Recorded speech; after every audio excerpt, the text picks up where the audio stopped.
بني الإسلام على خمسة أركان في الدين صوم وصلاة وزكاة حج والشهادتين. الحمد لله رب العالمين والصلاة والسلام على أشرف الأنبياء والمرسلين نبينا محمد وعلى آله وأصحابه أجمعين. أما بعد அன்பிற்குரிய சகோதர சகோதரிகளே, அஸ்ஸலாமு அலைக்கும் வரஹ்மத்துல்லாஹி வபரகாத்துஹு.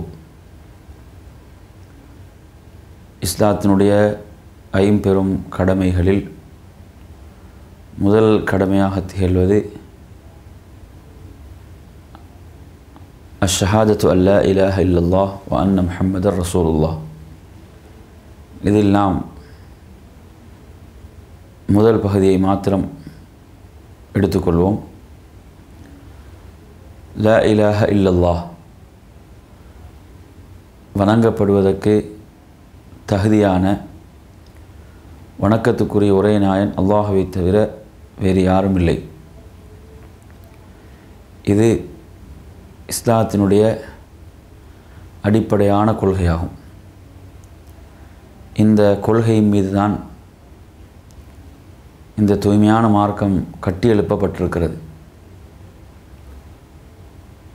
இந்த ஒட்டுமொத்த உலகத்தையும் படைத்திருப்பதும் அதில் ஒரு சிறந்த படைப்பாக மனிதனை படைத்திருப்பதும் இந்த சத்தியத்தை நிலைநாட்டுவதற்குத்தான். இறை தூதர்கள் ஒவ்வொரு சமூகங்களுக்கு அனுப்பப்பட்டதும் இறை வேதங்கள் அருளப்பட்டதும் இந்த தூய்மையான கொள்கையை நிலைநாட்டுவதற்குத்தான்.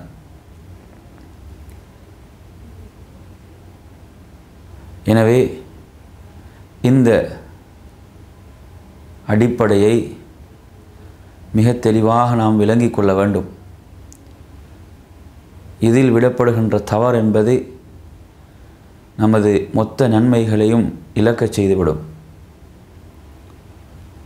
அல்லாஹு தஆலா தனது திருமறையிலே குறிப்பிடும் போது ஃபஅலம் அன்னஹு லா இலாஹ இல்லல்லாஹ்,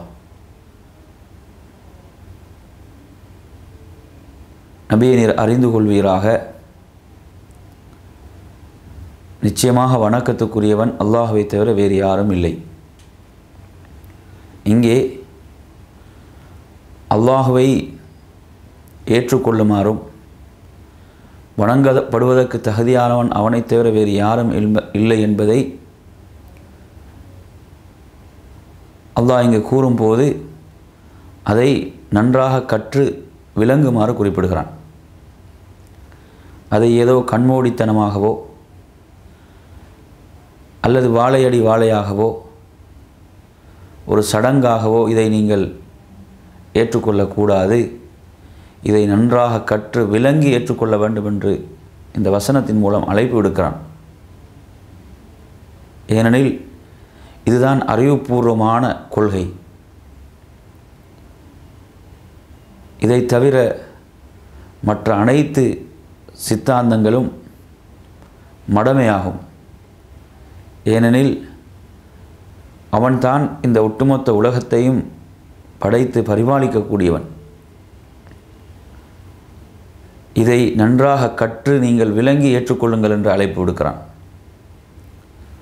இதிலிருந்தே எது விளங்குகிறதென்றால் இதுதான் அறிவுபூர்வமான உண்மையான கொள்கை. இதை தவிர மற்ற அனைத்தும் மடமைகளும் வெறும் கற்பனைகளும் ஆகும்.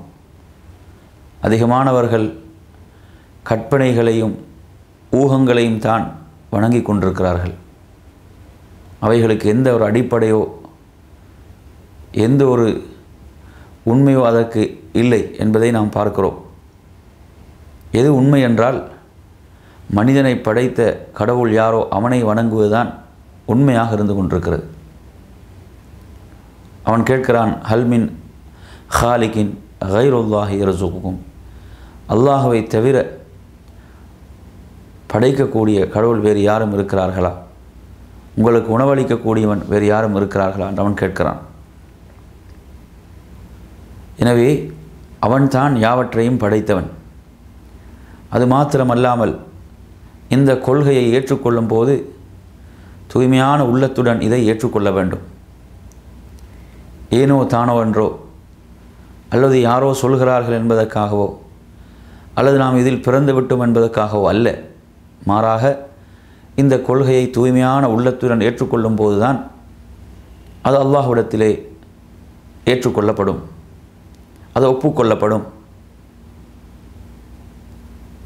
அவன் அல் குர்ஆனிலே சொல்கிறான், நீங்கள் மார்க்கத்தை களப்பற்றதாக தூய்மையானதாக அவனுக்காகவே ஆக்குங்கள், அவனுக்காகவே நிறைவேற்றுங்கள் என்று சொல்கிறான்.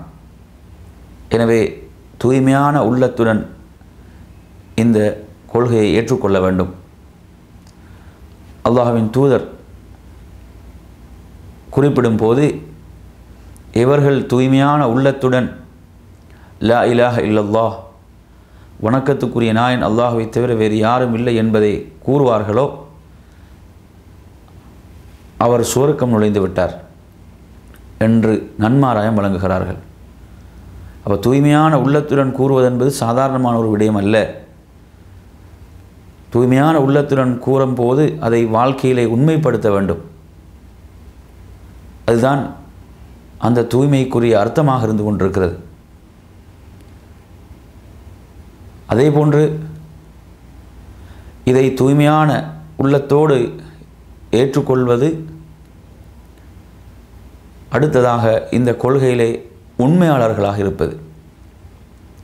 ஏற்றுக்கொண்ட கொள்கையிலே கொள்கையிலே உண்மையாகவும் உறுதியாகவும் இருப்பது. உண்மையாக இல்லை என்றால் நாளை மறுமையில் ஒரு மிகப்பெரிய நஷ்டத்தை தான் சந்திக்கவிருக்கும். ஒருவர் இதை போலியாக ஏற்றுக்கொண்டிருப்பார் என்றால் அதை அல்லாஹ் நன்கு அறிந்தவனாக இருக்கிறான். இன்னல்லாஹ அலீமும் பிதாத்தி சுதூர், உங்களுடைய ஒவ்வொரு மனிதனுடைய உள்ளத்தில் இருப்பவற்றையெல்லாம் அந்த அல்லாஹ் மிக நன்றாக அறியக்கூடியவனாக இருக்கிறான்.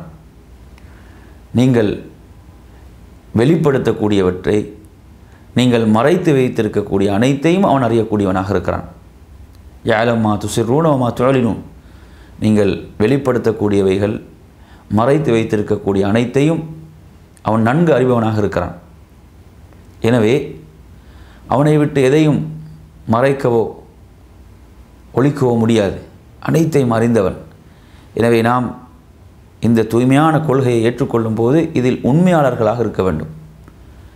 இதற்கு எந்த வகையிலும் நாம் முரண்பட்டு செயல்படக்கூடாது. நாளை மறுமையுடைய நாளில் உண்மைதான் ஒவ்வொருவருக்கும் பயனளிக்கப் போகிறது என்று அவன் தனது திருமறையிலே கூறிக்கொண்டிருக்கிறான். எனவே அன்புக்குரிய சகோதரர்களே, இந்த கொள்கையிலே நாம் உண்மையாளர்களாக இருப்பது, அடுத்து நாம் சந்தேகத்துக்கு இடமின்றி இந்த கொள்கையை ஏற்றுக்கொள்வது, வணக்கத்துக்குரியவன், வணங்கப்படுவதற்கு தகுதியானவன் அல்லாஹ்வை தவிர வேறு யாரும் இல்லை என்பதை சந்தேகமுற உறுதியாக ஏற்றுக்கொள்வது. அதே போன்று அந்த கொள்கையிலே நாம் உறுதியோடு நிலையாக இருப்பது. இதில் ஒருவன் சந்தேகம் கொள்ள ஆரம்பிப்பான் என்றால் அவனது கொள்கை அர்த்தமற்றதாகி விடுகிறது. அதற்கு எந்த ஒரு பயனும் அல்லாஹ்விடத்திலே கிடையாது. அதனால்தான் அவன் தனது திருமறையிலே குறிப்பிடும் போது தனது தூதரை பார்த்து என்ன சொல்கிறான், உமக்கு எது ஏவப்பட்டதோ அதில் நீர் உறுதியாக இருப்பீராக, நிலையாக இருப்பீராக என்று சொல்கிறான். மற்றும் ஒரு இடத்திலே சொல்லும்போது இன்னல்லதீன காலு ரப்புன அல்லாஹு சும்ம இஸ்தகாமு, இவர்கள் அல்லாஹுவை எம்முடைய இறைவன் என்று கூறி அதில் உறுதியாக இருப்பார்களோ, நிலையாக இருப்பார்களோ, அவர்களுக்குத்தான் அவர்களுடைய மரண வேளையிலே வானவர்களுடைய நற்செய்தி இருக்கிறது, அவர்கள் இறங்கி வந்து அல்லாஹுடைய நற்செய்தியை வழங்குவார்கள் என்று குறிப்பிடுகிறான்.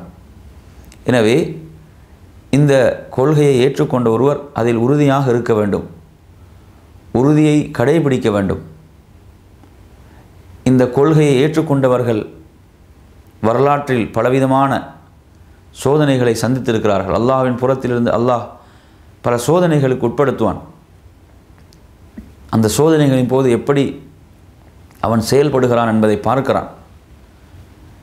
அந்த அடிப்படையிலே இந்த தூய்மையான கொள்கையை ஏற்றுக்கொண்ட ஒருவர் அதில் உறுதியோடு நிலையாக இருக்க வேண்டும். சோதனைகள் வரும்போது மனம் தளர்ந்து விடக்கூடாது, வளைந்து கொடுத்து விடக்கூடாது, உறுதியோடு இருக்க வேண்டும், உறுதியை கடைபிடிக்க வேண்டும். எந்த ஒரு சந்தர்ப்பத்திலும் அந்த ஒரே இறைவனுக்கு எதையும் இணையாக்கிவிடக்கூடாது. அதுதான் ஒரு மிகப்பெரிய குற்றமாக பாவமாக இருந்து கொண்டிருக்கிறது. அவனுக்கு எதையாவது இணையாக்குவது இருக்கிறதே, அதுதான் பாவங்களில் பெரும் பாவமாக இருக்கிறது. ஒரு முறை ஒரு மனிதர் வந்து அல்லாஹ்வின் தூதரிடம் கேட்கிறார், அல்லாஹ்வின் தூதரே, பாவங்களில் மிக மோசமானது எது என்று கேட்கிறார். அப்போது சொல்கிறார்கள், அல்லாஹ் உன்னை படைத்திருக்க அவனுக்கு ஒன்றை நீ இணையாக ஆக்குவது, நிகராக ஆக்குவது தான் மிக பெரும் பாவம் என்று சொல்கிறார்கள்.